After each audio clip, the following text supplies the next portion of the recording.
કચ્છના ભચાઉ તાલુકાના સામખિયારી ગામે આવેલ જોગણી માતાજીના મંદિરે લોક કલ્યાણ માટે ધૂમધકતા તાપ વચ્ચે અગ્નિતપ કરવામાં આવી રહ્યો છે। કચ્છના સામખિયારી ગામે લોક કલ્યાણના હિત માટે કઠોર અગ્નિ તપસ્યા કરી રહેલા ફકડ યોગી તપસ્વી પંકજ મુનિ બાપુ દ્વારા સતત 11 દિવસ કઠિન અગ્નિ તપસ્યા કરી લોક કલ્યાણના હિત માટે અગ્નિ તપસ્યા કરી હતી।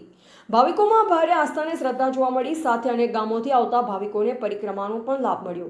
સાથે બાપુના દર્શન પણ કર્યા। તપસ્વી મુનિ બાપુના તપને લઈ સમગ્ર વિસ્તારમાં ભક્તિનો માહોલ સર્જાયો હતો। અનેક ગામેથી આવેલ ભાવિકોએ ભોજન પ્રસાદનો લાભ મેળવ્યો।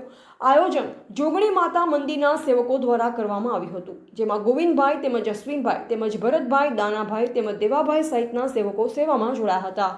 ધ ગુજરાત લાઈવ ન્યૂઝ સાથે રામજી પ્રજાપતિ, સામખિયારી।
फ्रैक्चर हो गया।